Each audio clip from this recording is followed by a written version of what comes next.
রাসূল সাল্লাল্লাহু আলাইহি সাল্লামের নামাজের সালাম ফিরিয়ে কি সাথে সাথে হাত তুলে দোয়া করতেন নাকি অন্য কিছু করতেন? ভাই রাসূল আকরাম সাল্লাল্লাহু আলাইহি সাল্লাম সালাম ফেরানোর পর ইস্তেগফার করতেন, আস্তাগফিরুল্লাহ আস্তাগফিরুল্লাহ আস্তাগফিরুল্লাহ। বিভিন্ন হাদিসে আসছে তিনি দোয়া করতেন, জিকির করতেন, আল্লাহুম্মা আনতাস সালাম ওয়া মিনকাস সালাম তাবারাকতা ইয়া যাল জালালি ওয়াল ইকরাম। বুখারীর এক হাদিস দ্বারা বোঝা যায়, যথাসময় আব্দুল্লাহ ইবনে আব্বাস রাদিয়াল্লাহু আনহু বর্ণনা করেছেন যে নবীজি সাল্লাল্লাহু আলাইহি ওয়াসাল্লাম নামাজ শেষ হতে বুঝতাম তাকবীর দ্বারা, আল্লাহু আকবার দ্বারা। আমি আজও পর্যন্ত কোনো হাদিস পাই নাই যে নবী করিম সাল্লাল্লাহু আলাইহি ওয়াসাল্লাম সালাম ফেরানোর পর সাহাবীরা বলেছেন যে তিনি সালাম ফেরানোর পর আমাদের সবাইকে নিয়ে হাত তুলেছেন, আমরাও তার সাথে হাত তুলে আমিন আমিন বলতাম। এটা তিনি করতেন। কানান নবী সাল্লাল্লাহু আলাইহি ওয়াসাল্লাম ইয়াফআল কাযা। নামাজ তো প্রকাশ্যে করার জিনিস।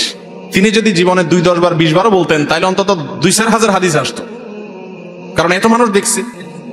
অথচ নবীজি সাল্লাল্লাহু আলাইহি ওয়াসাল্লাম নামাজের পরে কি দোয়া করতেন সেগুলোর ব্যাপারে বহু হাদিস আছে, কিন্তু তিনি সাথে সবাইকে নিয়ে এইভাবে আমাদের মতো ট্র্যাডিশনাল দোয়া করতেন বলে প্রমাণ পাওয়া আমি অন্তত পাই না। কেউ পাইলে দেখেন।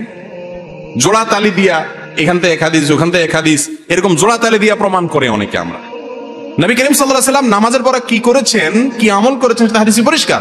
যদি সেটা করে থাকেন অবশ্যই আসবে, কিন্তু মনে রাখবেন নামাজের পরে দোয়া কবুল হয়। কোন মানুষ সালাম ফেরানোর পর ফরজ নামাজের পর আল্লাহর কাছে চায় দোয়া করতে পারে। দোয়া কবুলের খুব দারুণ একটা জায়গা, এটা করা ভালো। কিন্তু ওই যে সম্মিলিতভাবে করতে হবে, না করলে ইমাম সাহেবের চাকরি যাবে, এটা উচিত না, এটা অনুচিত।